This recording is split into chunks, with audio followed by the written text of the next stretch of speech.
Hey friends, I am Jill and welcome to Whispering Willow Farm. We are a small family-owned farm nestled in the ridge of central Arkansas. We live on about 4.5 acres. If you heard the rooster crowing, we have a lot of animals. So we have pigs and goats and chickens and dogs. I have a beautiful raised bed garden where we do cut flowers and vegetables. I have a high tunnel where we crank out so much food production. We have no-till, like in-ground growing spaces that we do sunflower rotations where we sell to market. So we do a lot, and that's just the farming side. I also run a business where I have an online store. Really just everything in there is made in the USA for the most part, handcrafted, artisan maker supported, something I feel a lot of passion for. So I do a lot of things in a day, right? My day's kind of crazy, and I am raising some beautiful daughters with my husband, Nathan. And so if you don't know us, this is your first time tuning into our channel, welcome. We are so glad you're here. If you are one of our faithful regulars who are watching the vlog daily, gosh, thanks for showing up today. I appreciate you. So I'm obviously out in my garden. It feels like fall, you guys. It's 50. I made my first cinnamon pumpkin spice latte of the season. I'm not mad about it. I'm here for it. But I want to sit down and I want to have a conversation with you guys, whether you're new or you've been here forever, because if you are new and you're just now tuning into our channel, you're going to see a lot of stuff across this platform. You're going to see a lot of daily vlogs, what it looks like living this farm homesteading lifestyle. You're going to see a lot of efficiency. You're going to see a lot of trial and error. And hopefully the one thing that you see that sticks out the most is how authentic and transparent we are with the journey. I get on here, I show you guys what I'm doing, and when you're living that day-to-day vlogs, we're doing daily posting, you really do see what is going on. I don't really have how we choose to do content. I don't always have that liberty of like shooting it and then releasing it a few months later and figuring out if it worked or not. So usually you guys are the ones who are with me when I am trying it out and then a few months down the road, whether it was successful or not, we're having this conversation of like, oh yeah, that's so awesome, like let's celebrate this, or oh dang, what did I do? This was so not right. And so I love that because one, I think it allows this relatability of like, hey, at some point you're just gonna have to jump off and we're gonna have to figure out what's gonna work and what's not. And you're not gonna know that by calculating it all out. Sometimes you're just going to figure that out by planting the seed, by buying the animal and seeing what that looks like for you and troubleshooting along the way.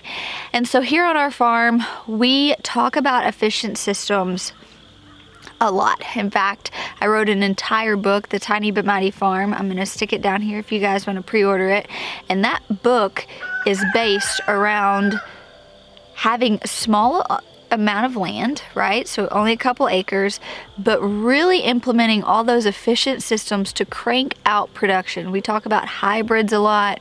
We talk about varieties to choose, and that is like what I'm anchored in. And there are systems, and everything has its place, and there are varieties, and there's just a way to do things when you're really trying to max out yield. You know, I kind of came into gardening with this idea that like a hybrid was bad and you could only grow heirlooms. That's what my papaw grew. And I realized through a lot of other growers in my area, oh, hybrids aren't bad. It really does depend on the message you're trying to get across. And I'm eclectic. I'm a free spirit. I like the whimsical that the garden brings. I like creating spaces that I'm gonna gravitate and be drawn to, because the garden's work, you guys. The garden's hard. It's so freaking hard. And so you have to be diligent about creating those spaces that you're coming back to often. And Nathan and I were sitting in bed late last night, and I don't know that it's an epiphany because this is something I've been feeling stirring in my heart for a while. But I looked at Nathan and I said, babe, I think I might have done it wrong. And he sits up in bed and he looks at me and he's like, what are you talking about? And I was like, I got so caught up, and I do think if you came to me and asked my advice right now, the advice I'm going to tell you is to create efficient systems on your farm. I guess we should start back, right? Let's go back to the beginning. Why are you growing food? What is the purpose of growing food to you? When someone asks you, what's that defining thing that you immediately come back to on why you're rooted in growing your own food? And for Nathan and I, it is food preservation. You know, we are massive foodies. We cook a lot. We entertain a lot. And so for us, having the ability to grow our own food organically, sustainably, not having to go to the grocery store. We live in the boonies, you guys. Like, grocery stores aren't even really that close to us. So being able to come outside and harvest green beans for dinner, or cut some broccoli, or whatever, like that means a lot to us. And then also being able to stock our pantries and stock our freezers, and you know, utilizing all those tools of preservation. And that's fantastic, because that's exactly what I've done for the last 2 years. As I've grown these hybrid varieties, I've maxed out productions, I've put efficient systems in place, and I've created this thing, this great thing that has stocked my pantry and filled my freezers. But what I didn't account for was creating a thing that drawed me to come back to the garden. And this is the dilemma that I'm in. I have a beautiful raised bed garden full of arch trellises and rows of dahlias and the most beautiful pergola with wind chimes and little decor hanging up. But I'm not putting something in here because I'm not coming in here often enough. And that didn't sit well with me.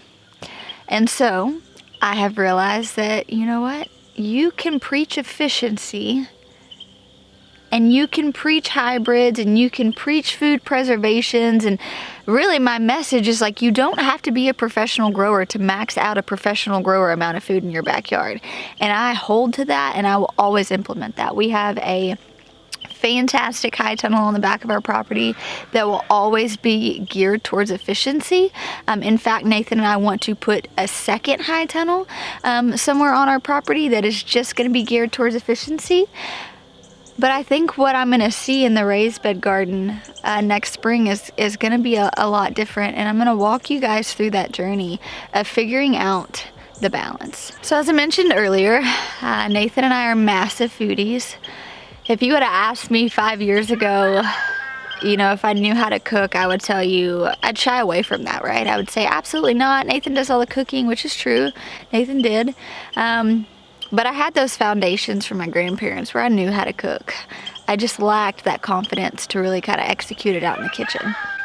I bake a lot of bread. I express myself through sourdough literally almost daily. So what I've come to realize is that I creatively want to express myself in the kitchen. You know, if you ask me, I'd tell you I can't cook. If you ask Nathan, he would roll his eyes and be like, she can cook. And the truth is I can. And I've always shied away from that. I think because I didn't have a good foundation, right? Growing up, my family, they weren't foodies.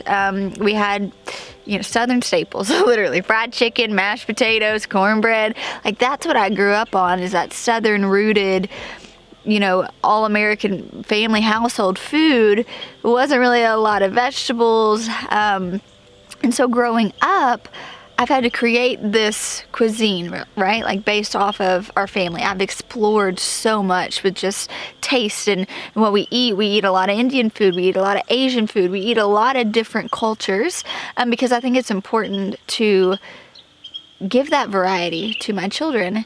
But over the last few years, there's been this stirring of wanting to get into the kitchen more, not just in the sense of, you know, artisan sourdough. You know, that's a way I'm very expressive in the kitchen. And I told Nathan, I was like, I want to have an opportunity where I can grow a garden just for the sake of exploring all the culinary options in the kitchen. Because we do have these grand plans of farm-to-table dinners. And yes, we'll have to hire that out to some extent. But I want to serve some of the best roasted honey glazed carrots you've ever had, right? And there are some eclectic things that I want to experience. I want my kids and my family to sit down and have that aha moment that when they are an adult, they think back to that time in childhood when their mom made whatever. And that was the moment that changed forever how they will view food. And so what I've done is I've been extremely diligent in the last 2 years growing efficiently to where we've got so much food. So all winter, I'm still growing extremely efficiently. You're going to see orderly rows. You're going to see hybrid varieties. Like that is what you're going to see in my garden. And I'm doing this in a diligent way. That way, come spring and summer, you are going to see an entire raised bed garden area. This is almost 10,000 square feet aside from the dahlias. We've got these 2 48-foot long beds. This will always be our dahlia production. But aside from that, you're going to see textures. You're going to see more trellises. You're going to see more diverse varieties. We're going to be bringing in more of those heirlooms, which are grown specifically for flavor. And we are going to create a culinary sanctuary that Nathan and I can come out here and we can explore this desire we have to create food differently in our kitchen.